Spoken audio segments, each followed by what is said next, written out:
Sir maintenance కేసులో orders తొందరగా రావాలంటే ఏం చేయాలి? మెయింటెనెన్స్ కేసులో ఆర్డర్స్ తొందరగా రావాలంటే సార్ అలాగే మరి ఏ కారణాల చేత మెయింటెనెన్స్ డిక్లైన్ అయ్యే అవకాశం ఉంటుంది? వైఫ్ కనుక క్రుయాలిటీలో ఉంది, హస్బెండ్ అడల్టరీలో ఉన్నాడు.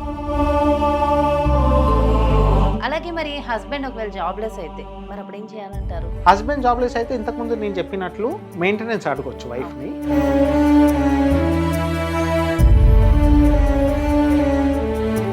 సో హస్బెండ్స్ ఇంకా డివోర్స్ అని చెప్పి బాధపడాల్సిన అవసరం లేదు. వైఫ్ జాబ్ చేస్తున్నట్లయితే సో ఖచ్చితంగా ఖచ్చితంగా మీరు మెయింటెనెన్స్ వేయొచ్చు. ఎందుకంటే నమస్తే, నేను మీ జాహ్నవి. లీగల్ అడ్వైజెస్ మనకు అందించడం కోసం మనతో ఉన్నారు ఆర్వీకే లా అసోసియేట్ ప్రొప్రైటర్ రాచూరి వంశీకృష్ణ గారు, హైకోర్టు అడ్వకేట్. మీరు మాట్లాడేద్దాం. నమస్తే అండి సార్. మెయింటెనెన్స్ కేసులో ఆర్డర్స్ తొందరగా రావాలంటే ఏం చేయాలి? మెయింటెనెన్స్ కేసులో ఆర్డర్స్ తొందరగా రావాలంటే దానికి సంబంధించిన డీటెయిల్స్ అన్నీ కూడా వీలైనంత తొందరగా క్లారిటీగా కోర్టుకి ఇవ్వాలి. ఫర్ ఎగ్జాంపుల్, మనకు ఒక హోమ్ లోన్ కావాలనుకుంటే మనకి సంబంధించిన పే స్లిప్స్ కావచ్చు, బిల్స్ కావచ్చు, ఐటీఆర్స్ కావచ్చు, ఇవన్నీ కూడా మనకి ఇచ్చినప్పుడు ఆ పర్టికులర్ డిపార్ట్మెంట్ మనకి లోన్ శాంక్షన్ ఎంతవరకు మనం ఎలిజిబుల్ ఏంటి అనేది చూసుకొని మనకి ఎట్లయితే ఇస్తుందో, సో మెయింటెనెన్స్ కూడా రెండు పార్టీస్ కూడా వాళ్ళకి సంబంధించిన పేమెంట్ డీటెయిల్స్, లేకపోతే salary allowances, EMI details, simple లాంగ్వేజ్లో చెప్పాలంటే వాళ్ళకి సంబంధించిన ఇన్కమ్ ప్రూఫ్స్ అన్నీ కూడా ఎప్పుడైతే జడ్జి గారు ముందర పెడతారో వీలైనంత తొందరగా వచ్చే అవకాశం ఉంటుంది. అయితే మనకి సుప్రీంకోర్టు 2020లో అందరికీ తెలిసిందే రాజేష్ శర్మ వర్సెస్ నేహా శర్మ అని చెప్పేసి ఒక జడ్జిమెంట్లో disclosure of assets and liabilities అని చెప్పేసి ఒక అఫిడవిట్ రెండు పార్టీస్ని ఫైల్ చేయమని చెప్పింది. దాని మీనింగ్ ఏంటంటే ఇప్పుడు అబ్బాయికి 1,00,000, 2 లక్షల జీతం రావచ్చు, వచ్చినప్పటికీ కూడా ఆయన డిపెండెన్స్ ఎంతమంది ఉన్నారు, ఫాదర్ ఉండొచ్చు, మదర్ ఉండొచ్చు, అక్క చెల్లెలు ఎవరన్నా ఉండొచ్చు, ఇవన్నీ కూడా ఆయన లైబిలిటీస్. ఈ లైబిలిటీస్ అన్నీ కూడా 1,00,000, 2 లక్షలలో వాళ్ళకి వచ్చే దాంట్లో క్యాల్కులేట్ అవుతుంది. మిగిలింది ఎంత అనేది ఆయన అసెట్. ఆ అసెట్లో మళ్ళీ భార్యకి ఎంత ఇవ్వాలి అనేది క్యాల్కులేషన్స్. భార్య ఉంది, భార్యకు కూడా ఎంత కొంత శాలరీ వస్తుంది అనుకోండి. సో ఎంత పరిణామంలో ఆయనకి మెయింటెనెన్స్ రావాలి, ఎంత పరిణామంలో మెయింటెనెన్స్ ఆర్డర్ ఇష్యూ చేయొచ్చు అనే ఒక ప్రక్రియని క్యాల్కులేషన్ అంటారు. ఆ క్యాల్కులేషన్ అనేది జడ్జి గారు ఒక క్యాల్కులేషన్కి వచ్చేసి ఆర్డర్స్ పాస్ చేయడం జరుగుతుంది. సో వీలైనంత తొందరగా మనకు జడ్జిమెంట్ ప్రకారం అయితే చూసుకుంటే మనకి 3 to 4 months లోపల ఇచ్చేసేయాలని చెప్పేసి ఉంది. అలాగే మరి మెయింటెనెన్స్ కేసులో ఇంటర్క్లోటరీ అప్లికేషన్ ఉంది కదా సార్, అదేంటి? ఇంట్రాక్యూటరీ అప్లికేషన్స్ అంటే ట్రయల్ జరిగే సమయంలో దాంట్లో మిడిల్లో మనకి ఏవైతే ఇమీడియట్ రిలీఫ్స్ మనం కోర్టును అడుగుతామో అవి వచ్చేటివి ఏవైతే ఉన్నాయో దాని ఇంట్రాక్యూటరీ అప్లికేషన్స్ అంటాం. ఫర్ ఎగ్జాంపుల్, మనం ఒక ల్యాండ్ ఇష్యూ తోటి చూసుకున్నట్లయితే ఏదో ఒక ప్రాబ్లం ఉంటుంది, అదర్ సైడ్ మన ప్రాపర్టీలోకి వచ్చేసి వాల్ కన్స్ట్రక్ట్ చేస్తుంటే ఇమీడియట్గా మనం ఒక స్టే పిటిషన్ వేసేస్తాం. సో మనం వేసే ఈ స్టే పిటిషన్ ఏదైతే ఉందో అది ఇంట్రాక్యూటరీ అప్లికేషన్.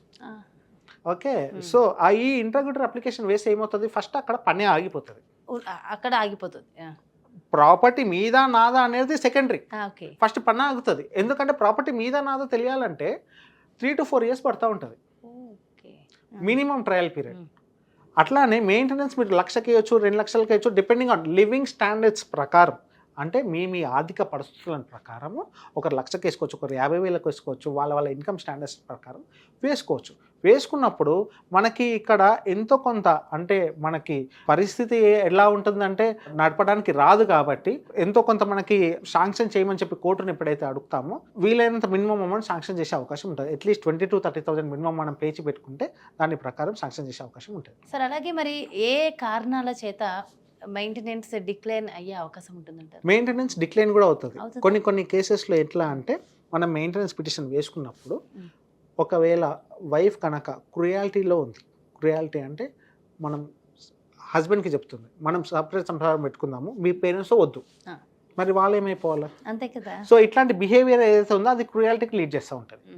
లేదా వైఫ్ అడల్టరీలో ఉంది, హస్బెండ్ అడల్టరీలో ఉన్నాడు, ఐదర్ పార్టీకి ఏమైనా కమిట్ చేసినప్పుడు వాళ్ళకి మెయింటెనెన్స్ డిక్లైన్ అయ్యే ఛాన్సెస్ ఉంటాయి. ఈ రెండు కాకుండా ఇంకొక ఆప్షన్ ఉంది. ఎప్పుడైతే మనం రెస్టిట్యూషన్ ఆఫ్ కాంజుగల్ రైట్స్ వేస్తామో అంటే ఇద్దరు కూడా వాళ్ళ రైట్స్ని డిశ్చార్జ్ చేయకుండా ఒక పార్టీ వెళ్ళిపోతుంది, అప్పుడు మనం సంసారానికి పిలుస్తూ రమ్మనేది restitution of conjugal rights.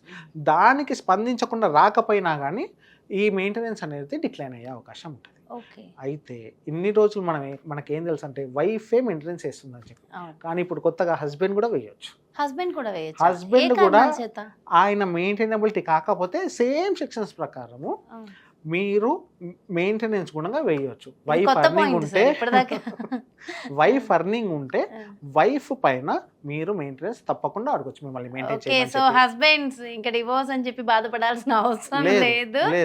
Wife job చేస్తున్నట్లయితే సో ఖచ్చితంగా మీరు మెయింటెనెన్స్ వేయొచ్చు. ఎందుకంటే ఆయనకి జాబ్ అయ్యే రీజన్స్ ఏమన్నా కావచ్చు, వైఫే కావచ్చు. సో అలాంటి కేసెస్ కూడా మన దగ్గర చాలా వస్తున్నాయి. చాలా మంది బాధితులు ఉండొచ్చు, చాలా మంది ఉన్నారు. సో హస్బెండ్ కూడా మెయింటెనెన్స్ కేసెస్ వైఫ్ పైన వేయొచ్చు. ఒకవేళ హస్బెండ్ కి ఏ సందర్భాల్లో డిక్లైన్ అయ్యే అవకాశం ఉంటుంది? Same points. ఆయన కూడా అడల్టరీలో ఉంటే, ఆయన కూడా క్రుయాలిటీలో ఉంటే, ఆయన కూడా ఆర్సీఆర్ ఒప్పుకోకపోతే సేమ్ పాయింట్స్ కింద ఆయన కూడా డిక్లైన్ అయ్యే అవకాశం. సార్ అలాగే మరి వైఫ్ వర్కింగ్ అయితే మరి మెయింటెనెన్స్ ఉండదు కదా, మరి పిల్లలకైనా అడగొచ్చు అంటారా? వైఫ్ వర్కింగ్ అయితే అంతే, ఎంత క్వాంటమ్ ఆఫ్ ఆమెకి శాలరీ వస్తుందో చూడాలి. ఫర్ ఎగ్జాంపుల్ పాలిటరీ అమౌంట్స్ వస్తూ ఉంటాయి వైఫ్కి, హస్బెండ్కి ఏమో 2 lakhs 3 lakhs శాలరీ, ఏమేకేమో ఒక 15-20,000 ఉంటాయి. Still she is eligible for maintenance. ఇది చాలా మందికి తెలియని విషయం. మనకి జాబ్ ఉంది అని చెప్పేసి ఇంకా నువ్వు ఎలిజిబుల్ కాదు అనడానికి లేదు. మీకు జాబ్ ఉన్నా మినిమం శాలరీ ఉంటే హస్బెండ్ ఏదైతే శాలరీ ఎర్న్ చేస్తున్నారో మీకు అది మీ స్టాండర్డ్స్కి అది తక్కువ అనిపిస్తే తప్పకుండా మీరు జడ్జి గారిని నా స్టాండర్డ్ ఇది, ఆ స్టాండర్డ్ నా లివింగ్ స్టాండర్డ్ ప్రకారం నాకు ఇప్పించండి అని చెప్పేసి అడగడానికి మనకి చాలా సుప్రీంకోర్టు గైడ్లైన్స్ ఉన్నాయి. దాని ప్రకారం మనం డెఫినెట్గా అడగొచ్చు. అలాగే మరి హస్బెండ్ ఒకవేళ జాబ్లెస్ అయితే మరి అప్పుడు ఏం చేయాలంటారు? హస్బెండ్ జాబ్లెస్ అయితే ఇంతకుముందు నేను చెప్పినట్లు మెయింటెనెన్స్ అడగొచ్చు వైఫ్ని.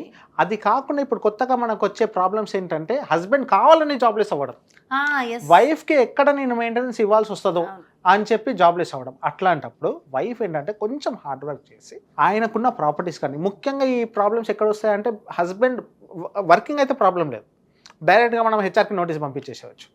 కానీ హస్బెండ్ ఒకవేళ బిజినెస్ అయితేనే ప్రాబ్లం. ఆయనకున్న ఐటీఆర్స్ కానీ ఇవన్నీ కానీ కరెక్ట్గా చూపించకపోవడం, లేకపోతే ఇలాంటి ప్రాబ్లమ్స్ ఉన్నప్పుడు ఆయన స్టాండర్డ్ ఆఫ్ లివింగ్ ఏంటి, ఎలాంటి ఇంట్లలో ఉంటారు, ఎలా ఉంటారు, ఆయన జీవనశైలి ఏంటి అనేది కొంచెం కోర్టుకి డాక్యుమెంటరీ ప్రూఫ్స్ తోటి సబ్మిట్ చేసినప్పుడు తప్పకుండా హస్బెండ్ జాబ్లెస్ అయినా ఇవ్వాల్సి వస్తుంది. No doubt about it. Okay. So కాకపోతే ఎంత ఇవ్వాలనేది ఇంకా వాళ్ళ అండర్స్టాండింగ్ బట్టి, అంటే దాని కంటెంట్ ఆఫ్ మెయింటెనెన్స్ అనేది క్యాల్కులేషన్ ఉంటుంది కదా, ఒక్కొక్కరికి ఒక్కొక్క లివింగ్ స్టాండర్డ్స్ ఉంటుంది. ఆ లివింగ్ స్టాండర్డ్స్ ప్రకారం మనం అడగొచ్చు. మరి అలాగే పిల్లల కోసం అడగొచ్చు అంటారా వైఫ్?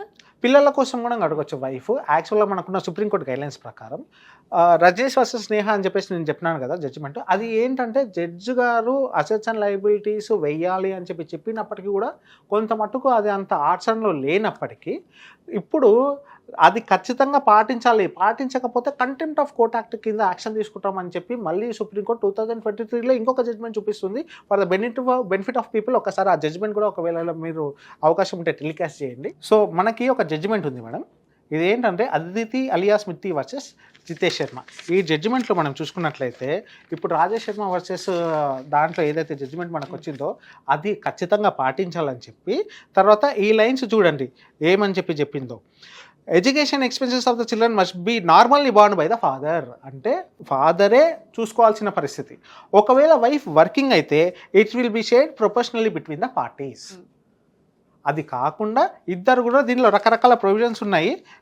వాళ్ళు ఏమేమి డీటెయిల్స్ సబ్మిట్ చేయాలి, ఇంతకుముందు నేను అసెట్స్ అండ్ లయబిలిటీస్ చెప్పినాను కదా, అవి ఏమేమి డీటెయిల్స్ సబ్మిట్ చేయాలి ఏంటి అనేది ఫుల్ డీటెయిల్స్ ఉన్నాయి.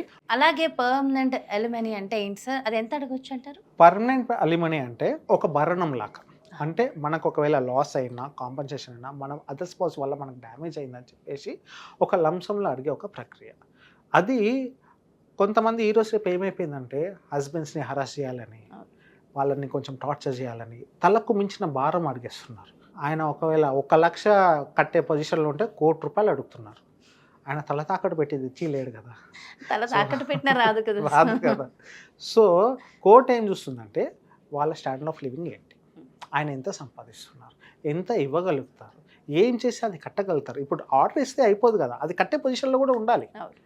సో ఎంత కట్టగలుగుతారో మనం అడిగినంత కోర్టు ఏం శాంక్షన్ చేయదు, దానికి తగ్గట్లు మనం ప్రూవ్ చేసుకోవాలి అక్కడ. సో అది ఎప్పుడైతే ప్రూవ్ చేసుకుంటారో దానికి తగ్గట్లు పర్మనెంట్ అలిమనీ శాంక్షన్ అవుతుంది.